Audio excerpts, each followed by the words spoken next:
차들이 이번에 알지? 그 시흥 개발되는 거. 그래서 미리 땅 사면은 최소 10배래.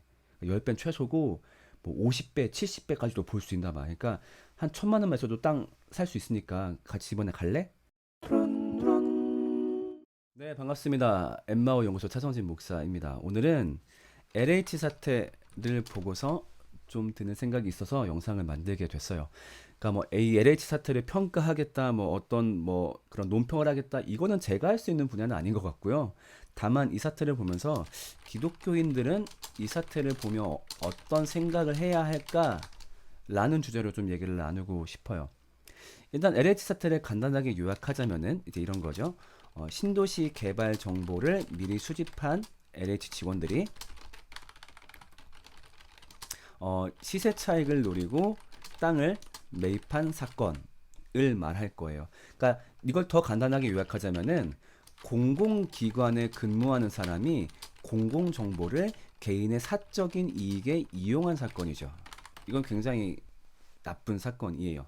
그래서 예를 들면은 그 금융감독원 혹은 한국은행 이런 곳에 근무하시는 분들은 주식을 못 합니다. 법적으로 주식을 못 해요. 왜냐하면 이제 이런 우려가 있기 때문인 거죠. 공공기관에 근무하는 사람이 그런 공공정보를 사적 이익에 이용할 수도 있기 때문에 이걸 못하게 막는 거죠. 그러니까 어찌 보면은 LH라는 그 기업은 똑같은 의무를 갖고 있는 기업이에요. 그러니까 토지와 주택을 올바르고 공정하게 분배해야 될 의무가 있는 그런 분들인데 오히려 이분들이 그런 이제 비정상적인 토지가의 상승을 꾀하고 그걸 통해서 개인적 이득을 추구했다라는 거는 사실 절대 합리화될 수 없는 거고 정말 잘못된 거죠. 그래서 반드시 강한 처벌을 받아야 된다라고 생각을 합니다. 명명백백히 밝혀서 이 사건을 일으킨 당사자 그리고 당사자와 함께 연대했던 사람들, 함께 이득을 보았던 사람들은 정말로 강한 철퇴를 맞아서 일벌백계 해야 된다라고 봅니다. 자, 그런데 저는 이제 이 사건을 보면서 어떤 생각이 드냐면, 음, 나라면 어땠을까? 라는 생각이 드는 거죠. 사실은 이런 사태가 벌어졌을 때 기독교인이 빛을 발할 수 있는 건 이럴 때라고 생각을 하거든요. 예를 들면 이제 조사를 하겠죠. 검찰에서. 조사를 하는데, 이 사람은 정보를 다 알고 있는데, 정말 투기를 안 했어. 물어볼 수 있겠죠. 아, 근데 그 과장님은 왜 투기 동참 안 하셨어요? 라고 했을 때, 네, 저는 그리스도인이고 그리스도인이기 때문에 옳지 않은 수익에는 동참할 수 없었습니다. 라고 얘기한다면 정말 그것보다 강한 복음이 어디 있겠어요. 그렇죠? 혹시라도 또 그게 언론을 통해서 알려진다면 정말 더없이 좋을 테고. 그러니까 어찌 보면 기독교인이 빛날 순간은 바로 그 순간일 텐데 내가 만약에 그 직원이었다고 한다면은 그 제안을 거절할 수 있었을까? 한번 상황을 가정해 볼게요. 제가 한번 거기 어떤 대리예요. 차들이 이번에 알지? 그 시흥 개발되는 거. 그래서 미리 땅 사면은 최소 10배래. 10배는 최소고 뭐 50배, 70배까지도 볼 수 있나 봐. 그러니까 한 1,000만 원만 있어도 땅 살 수 있으니까 같이 이번에 갈래? 라고 얘기한다면 아니요. 저는 그 수익은 옳지 않다고 봅니다. 죄송해요. 저는 같이 가지 않을게요. 라고 말하기가 사실 쉽지 않아요. 왜냐하면 이때 잃어야 될 게 뭐가 있냐면 첫 번째로 인간관계를 잃어요. 그러니까 뭐냐면 사람이 어떤 이제 악이나 그런 나쁜 일을 도모할 때 사실 죄책감이 있거든요. 그러니까 이 죄책감을 해소하기 위해서 그 동참하는 사람들을 모읍니다. 그러면 이제 죄책감은 좀 n분의 1이 되죠. 그러니까 예를 들면은 학교에서 야자 짤 때 혼자 안 째죠. 야 같이 째자. 사람들을 모으는 이유가 이제 그러면 죄책감이 n분의 1이 되니까. 근데 만약에 그 상황에서 이제 누군가가 야 야자 째자. 아, 아니야 나는 공부할 거야. 그러면 그 사람에 대해서 그 분노가 올라와요. 왜냐면은 얘 때문에 난 이제 죄책감을 더 그러니까 얘 때문에 나는 더 커진 죄책감을 가져야 되거든요. 사실 뭐 정확히 말하면 얘 때문은 아니지만 사람이 아무튼 그렇다 보니까 만약에 그런 제안을 내가 거절하면은 저 새끼는 혼자 잘난 척해 지만 잘났어 아마 이런 류의 비판을 받게 될 거예요 그 회사 안에서.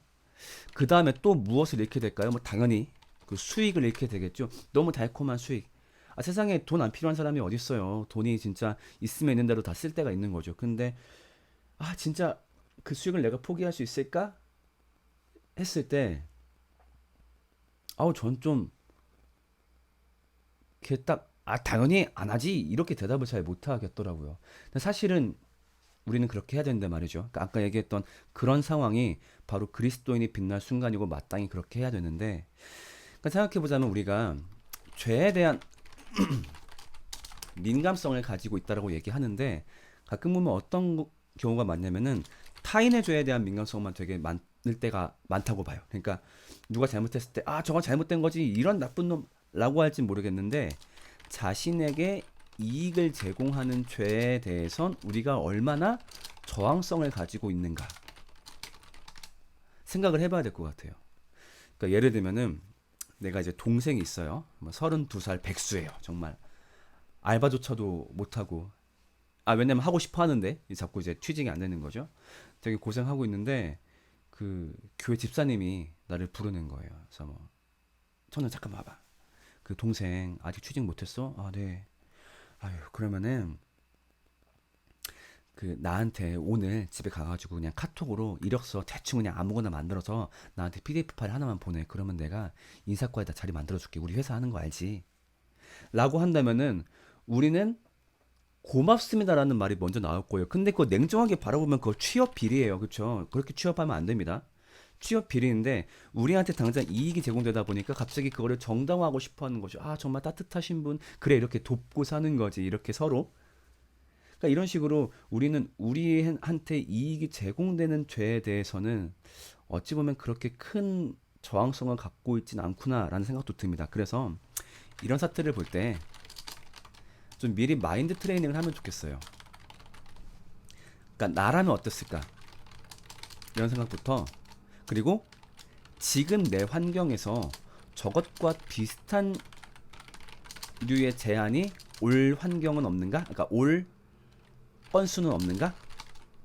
그리고 난 그걸 어떻게 저항할 것인가? 그러니까 이런 생각들을 좀 미리미리 해야 된다라고 생각해요. 그러니까 자기가 근무하는 환경 혹은 있는 곳에서, 아, 여기라면은 혹시 이런 제한이 올 수도 있겠다. 그러면 내가 이렇게 거절하고 이건 마땅히 이렇게 거절해야지. 그러니까 이런 훈련들을 좀 미리 좀 마음에 해야 되지 않을까. 그래서 이 LH 사태를 보면서 당사자들을 비판하는 거 분명히 해야 됩니다. 그것과 동시에 어떤 그런 미리 심적인 대비, 죄에 대해서 아까 얘기했던 이익이 동반한 죄에 대한 심적인 대비를 우리가 좀 미리 해야 되지 않을까. 그것이 이번 사태를 바라보면서 우리가 마땅히 해야 될 생각이라고 봅니다. 네, 짧게 얘기했네요. 전 또 다음 시간에 뵙겠습니다. 안녕.